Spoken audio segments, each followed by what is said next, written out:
Dear student, तो pharmaceutics है chapter 4 में यूनिट ऑपरेशन का पहला टॉपिक है हमारा size reduction.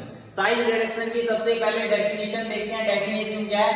The process in which the particle size of a substance is reduced from its smaller size to a fine state of subdivision is known as size reduction. Size reduction क्या है? एक process है जिसमें हम करते हैं किसी भी सब्सटेंस के पार्टिकल साइज को रिड्यूस करने का जो प्रोसेस है, इसमें क्या है, स्मॉलर साइज में करने का या फाइनल स्टेट तक ले जाने का जो प्रोसेस है, बड़े पार्टिकल को छोटे पार्टिकल में कन्वर्ट करने का, उसे फाइनल स्टेट में बारीक से बारीक करने का जो प्रोसेस है, उस प्रोसेस को हम साइज रिडक्शन कहते हैं। इसमें क्या है, जो बड़े पार्टिकल्स हैं हमारे किसी भी ड्रग के, क्रूड ड्रग है, वेजिटेबल ड्रग है, कोई भी ड्रग है, उस ड्रग के बड़े पार्टिकल्स को एक पाउडर फॉर्म में कन्वर्ट करने का जो प्रोसेस है, उस प्रोसेस को हम साइज रिडक्शन कहते हैं। इसमें एक टर्म है मिलिंग। मिलिंग क्या है? Milling is the process in which the particle size of solid substance is reduced into porous or powdered state by applying mechanical strength। इसमें क्या करने का भी एक प्रोसेस है, वो क्या है, उसमें भी हम क्या कर रहे हैं, जो सॉलिड सब्सटेंस है, सॉलिड सब्सटेंस के पार्टिकल साइज को रिड्यूस कर रहे हैं एक मैकेनिकल स्ट्रेंथ अप्लाई करके। मैकेनिकल स्ट्रेंथ मतलब उसके पार्टिकल साइज को हम चाकू से, ब्लेड से, कटर मिल से, कटर मशीन से काट रहे हैं, तो मैकेनिकल स्ट्रेंथ को अप्लाई करके हम उसके पार्टिकल साइज को रिड्यूस कर रहे हैं। जो रिड्यूस करने का प्रोसेस है, उसी प्रोसेस को हम मिलिंग कहते हैं। अब बात करते हैं हम साइज रिडक्शन के एडवांटेज की। जो साइज रिडक्शन कर रहे हैं उसके एडवांटेज क्या है?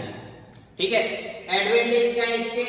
It maintain content uniformity. जो हमारा मटेरियल है, ठीक है, ड्रग है, ड्रग को क्या बहुत कम अमाउंट में यूज करते हैं, तो उसे मेजर कैसे किया जाए?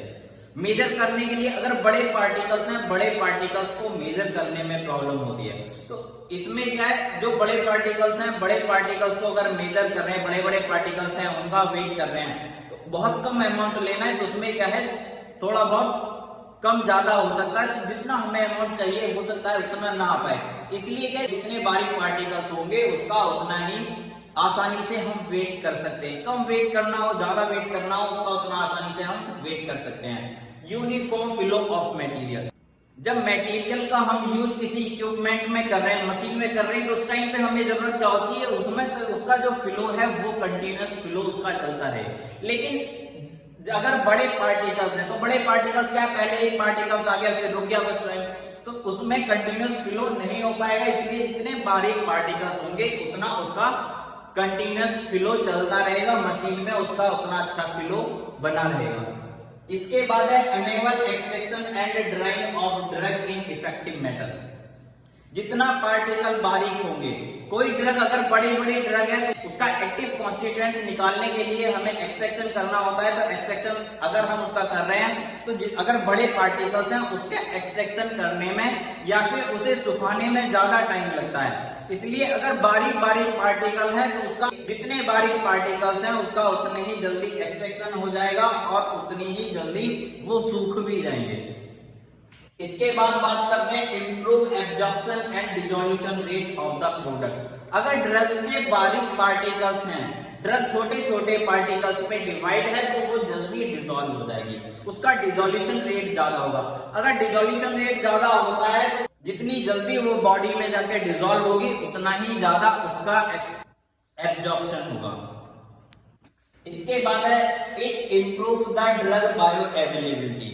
और क्या, जो ड्रग की बायो अवेलेबिलिटी है, बायो अवेलेबिलिटी मतलब the rate and extent reach in systemic circulation. मतलब जो ड्रग हमारे सिस्टमिक सर्कुलेशन में पहुंच रही है, ड्रग का कितना अमाउंट हमारे सिस्टमिक सर्कुलेशन में पहुंच रहा है, उस जितना ज्यादा इसका डिसोल्यूशन रेट रहेगा, उतना ही ज्यादा उसकी बायो अवेलेबिलिटी रहेगी, उतनी ही ज्यादा वो हमारे लिए इफेक्टिव होगी, बॉडी में जाके उतना ही ज्यादा इफेक्ट दिखाएगी। अब बात करते हैं साइज रिडक्शन के डिसएडवांटेज की।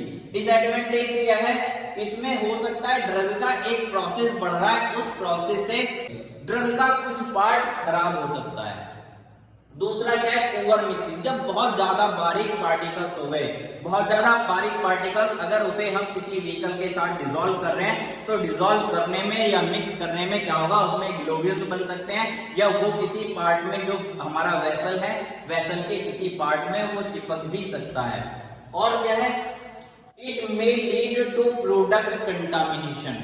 हो सकता है जब एक प्रोसेस और बढ़ा रहे हैं उस प्रोसेस की वजह से उसमें कोई कंटामिनेशन आ सकती है, किसी तरह उसमें किसी टाइप की गंदगी भी आ सकती है। हो सकता है जो हम मशीन यूज कर रहे हैं उस मशीन में पहले से कोई और ड्रग लगी हुई हो, कोई और मटेरियल उसमें चिपका हो, उसकी वजह से इसमें कंटामिनेशन आ सकती है। अगर हम अब बात करते हैं हम जो साइज रिडक्शन है, साइज रिडक्शन के ऑब्जेक्टिव की, तो साइज रिडक्शन है हम किस उद्देश्य से कर रहे हैं, क्या फायदा मिल रहा है उसका हमें फायदा क्या मिल रहा है, क्विक फॉर्मेशन ऑफ सॉल्यूशन। जो हम सॉल्यूशन बना रहे हैं वो बहुत जल्दी बन जाता है। क्यों बन जाता है, क्योंकि जो मटेरियल है जितना बारीक साइज में होगा, जितने उसके पार्ट होंगे उतना ही ज्यादा उसका सरफेस एरिया बढ़ जाएगा।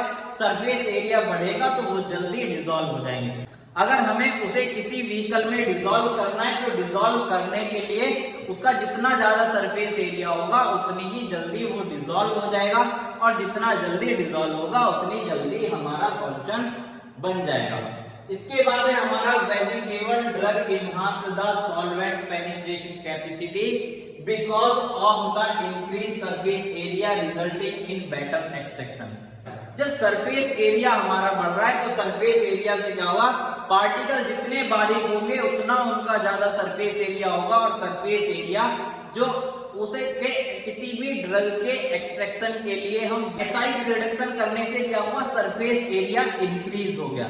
इंक्रीज होने से क्या हुआ, जो उसकी पेनिट्रेशन रेट है, जो सॉल्वेंट का पेनिट्रेशन है, मतलब हम किसी क्रूड ड्रग को या वेजिटेबल ड्रग को किसी सॉल्वेंट के साथ मिलाकर रख रहे हैं उसके एक्टिव कॉन्स्टिट्यूएंट्स को निकालने की वजह से, तो उसमें क्या होगा, जितने बारीक पार्टिकल्स होंगे उतनी जल्दी वो सॉल्वेंट उसके एक्टिव कॉन्स्टिट्यूएंट्स को उस ड्रग से, उस वेजिटेबल ड्रग से पेनिट्रेट कर लेगा, उससे बाहर निकाल लेगा। जो उसके एक्टिव कॉन्स्टिट्यूएंट्स हैं वो उन्हें बाहर निकाल लेगा। जितने बारीक होंगे उतना ही जल्दी उसका एक्सट्रैक्शन होगा, और जितने बारीक पार्टिकल्स होंगे उतना कम से कम टाइम में ज्यादा से ज्यादा एक्सट्रैक्शन, ज्यादा से ज्यादा एक्टिव कॉन्स्टिट्यूएंट्स उसमें से निकल जाएंगे।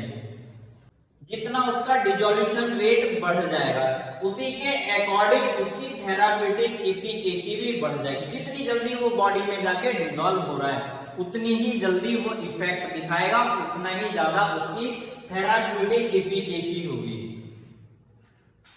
और क्या करता है ये, जो ऑइंटमेंट, क्रीम, पेस्ट, जो हमारी सेमी सॉलिड प्रिपरेशंस है उसके लिए जितना फाइन पाउडर होगा उतनी ही उसकी फिजिकल अपीयरेंस अच्छी रहेगी, उतना ही वो और ज्यादा अच्छा दिखेगा।